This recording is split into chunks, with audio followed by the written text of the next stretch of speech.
$5 million deficit that that's right, you are going to have to pay for. So we have to go after City Hall. We have to become active in the alternative media. We have to get involved in peacefully protesting. We have to confront the police with our voice as our ultimate weapon of choice, without standing down or giving into fear of what they're going to do to us, without smashing windows, without hurting people, without threatening women, without smashing out windows of Bank of America and whatnot. I know the big banks are causing the big economic meltdown, but all that does is make peaceful protesters look bad and allows the police the pretext to attack peaceful protesters trying to affect real change.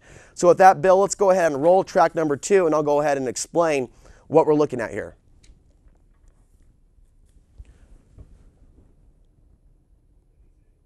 Track number 2 on the DVD player.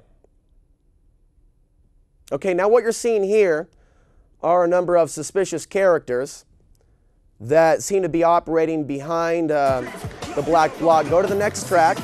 Go to the next track, Bill. Go to the next track. Thank you. And what you're seeing here is a number of, just go forward, 1.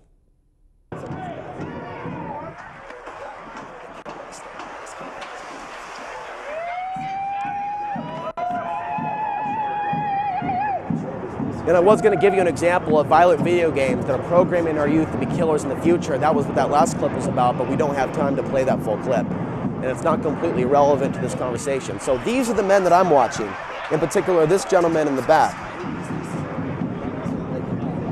So you see the ringleaders operating on the perimeter. Let it roll. And I walked up and tried to discuss the issues with them and let them know that we know that they have been infiltrated and that they are being watched.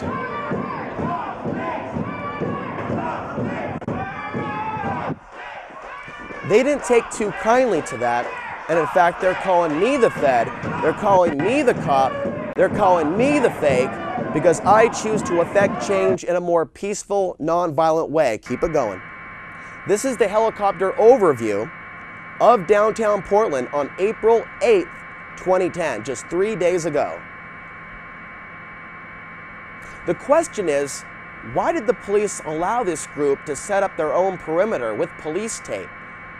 Now, when you look at the actual tactics, whether you choose to call them the Black Bloc or Anti-Fi, anarchists, there's always dumpsters that seem to be conveniently there at the location, tipped over, barriers put up, and the police knew they were going to do this. It's on portlandindymedia.org, it's on all of their websites, a call to arms, a call for violence, a call for indiscriminate property damage. But is the media asking the questions that I'm asking? No. In fact, the media is censoring my concerns that I feel are extremely valid. They say protesters and police, and they show images of yours truly with a megaphone, but they don't show what I'm saying. They don't play the audio.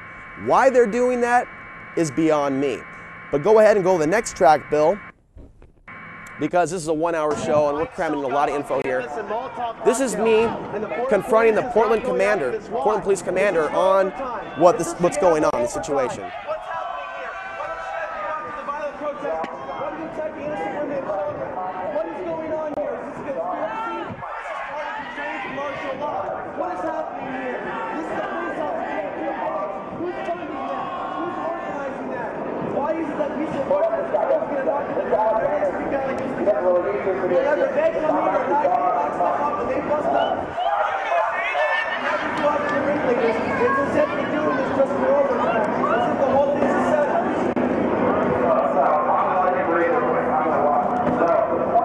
Pause.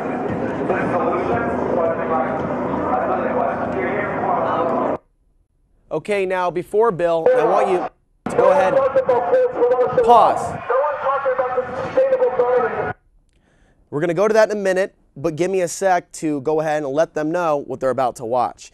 This is where I turned on the Black Bloc and confronted them on their behavior. Go ahead. It's all cause for violence, cause for property destruction, and it appears that the federal government is infiltrating peaceful protesters. groups all across the country, so the police have the excuse to hurt peaceful protesters. Zachariah Budaras is going to school at Portland State University right now. He was already in the Gorgon and he was trying to sell guns. Pause. Okay, Graphic Man, I want you to go up to Zachariah and I want you to bring up his picture. You saw me bring it in earlier. He's the Portland State University student, and we are going to show the people of Portland what this suspected agent provocateur who is currently going to Portland State University actually looks like. This is the guy, folks, that was trying to sell guns on campus. He was trying to teach people how to make Molotov cocktails. And John Hall, a professor of economics at Portland State University, called him out in the middle of the classroom. And what happened to John Hall is he was let go approximately 3 months ago. And Bill, if you're looking for a picture, he's the young guy. He's looking at the camera. It looks like he has a reddish goatee. It's up there at the beginning of the graphics. It's actually very easy to find at the top of the graphic list or very close. It's right before the articles. And so if you know who Zachariah is, you should contact me if you have any information about what he's involved in, who he is. We need to have that information. I came up to him at the protest last week. He declined an interview to clear his name, which even makes him more suspect. Zachariah is someone that supposedly is from Portland, Oregon, but he is a admitted ex-IDF Israeli Defense Force sniper who has admitted to killing people in Palestine and Gaza. He is proud of what he's done. The question is, why is someone like Zachary involved in these protests that are supposedly against the establishment? So with that, Bill, go ahead and continue rolling this coverage. According to eyewitnesses, has tried to sell or teach people how to make Molotov cocktails. He's trying to teach people how to make Molotov cocktails. Now, if I speak out, if I say something, I will get a knock on the door from the knock on the door. Knock on the door. But these guys, hell no. It's as if they're being protected, shepherded, directed by law enforcement, directed by the FBI. You're catching agent provocateurs all across the country, in Canada, in New York, in LA, in Miami, working with the feds. Yet we are seeing people out there feel that they need to wear a mask to get their point across. We don't need to wear a mask. Take off your mask. Take off your mask. Take off your mask. Take off your mask. The masks aren't there to defend their identity from the police or to defend their identity from people like me that know what they're doing.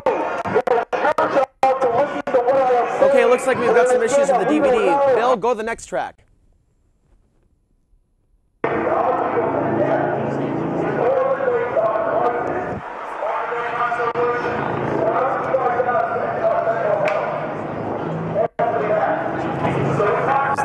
In the sky, looking at you.